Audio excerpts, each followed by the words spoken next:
રાજ્યના લોક લાડીલા અને સંતોના હૃદયમાં જેમનું સ્થાન છે એવા મુખ્યમંત્રી શ્રી ભૂપેન્દ્રભાઈ પટેલને આપણે તાલીઓથી વધાવીશું. ભૂપેન્દ્રભાઈ, આ નાઘેરની લીલી ધરતી આપના આગમનની ઘણા સમયથી રાહ જોઈ રહી હતી. કદાચ આ પ્રદેશની અંદર આ રીતે મુખ્યમંત્રીનું આગમન છેલ્લા ઘણા સમયથી નહીં થયું હોય, પહેલી વાર થઈ રહ્યું છે, ત્યારે આ ધરતી આપને વધાવે છે. સત્તા અને સંપત્તિ અને અમને સાધુ અને સન્માન, આ ત્રણ પચવા બહુ મુશ્કેલ હોય છે. ન સત્તા પચે, ન સંપત્તિ પચે, ન તમે બહુ પૈગે લાગો એ પચે. પણ આદરણીય ભૂપેન્દ્રભાઈ એક એવું વ્યક્તિત્વ છે, એને સત્તા અને સંપત્તિનો દાગ નથી લાગ્યો, બેદાગ વ્યક્તિત્વ છે. એટલે સંતોને ગમે છે. નક્ષિક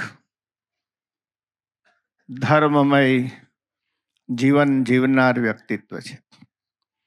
આપે અનેક ક્ષેત્રના અનેકવિધ લોક કલ્યાણકારી કાર્યો છેવાડાથી લઈને ઉપર સુધી દરેકના હિત માટે જે આપે કાર્યો કર્યા છે એને ગુજરાતની જનતા ક્યારેય નહીં ભૂલી શકે.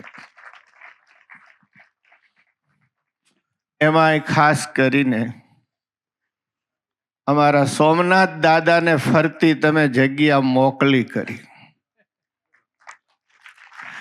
બેટ દ્વારિકાની જગ્યા આપે મોકલી કરી. જે રીતે તીર્થોના જીર્ણોદ્ધાર થઈ રહ્યા છે, સાહેબ અહીંયા બધું મોકલું કરવામાં અમારા કલેક્ટર સાહેબ નંબર 1 છે.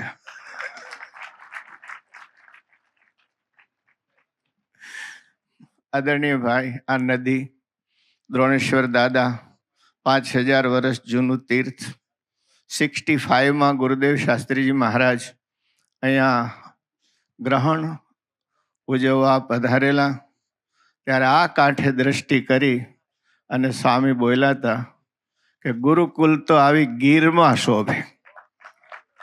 અને સ્વામીનો એ સંકલ્પ આ બધા જોઈ રહ્યા છે. તમે ખેડૂતો બી વાવો, બી ઉગે, અને સાધુના સંકલ્પ ઉગે. એના સંકલ્પની તાકાત હોય છે. તમે વાત કરતા હતા નાઘેરની ચિંતા સંતો કરે છે. ખેર, નાઘેર તો છે જ, અમારી દ્રષ્ટિમાં સમગ્ર રાષ્ટ્રની ચિંતા છે. આ રાષ્ટ્ર, એનો મજબૂત આધાર નવી પેઢી છે, અને એમાં પણ એમનો પણ આધાર પાછળ બેઠેલા મારા બહેનો છે. એ સંસ્કારી હશે તો રાષ્ટ્ર સંસ્કારી બનશે.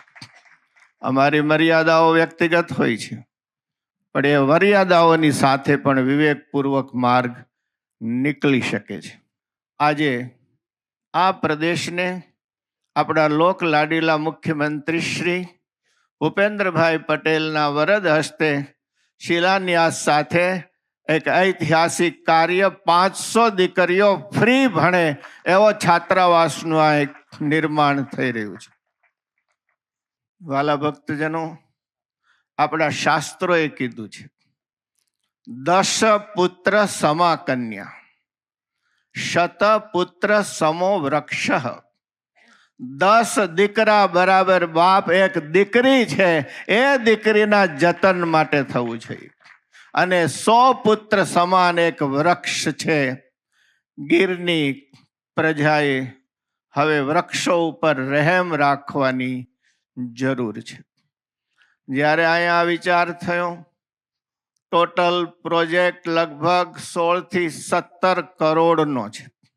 500 દીકરીઓને રોજ નભાવવાની છે.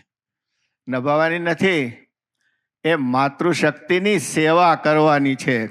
અન્નપૂર્ણાને થાળ થાય ને એમ અમારી દીકરીઓને જમાડવાની છે. એ માં દુર્ગાના અંશો છે અને એ મહાન બનશે તો રાષ્ટ્ર મહાન બનશે. આપણે બધા એક મહાન વિચારને લઈને ભેગા થયા છીએ. આપણી દીકરીઓ ભણે. મા બાપને ચિંતા હોય સુરક્ષિત રહીને ભણે.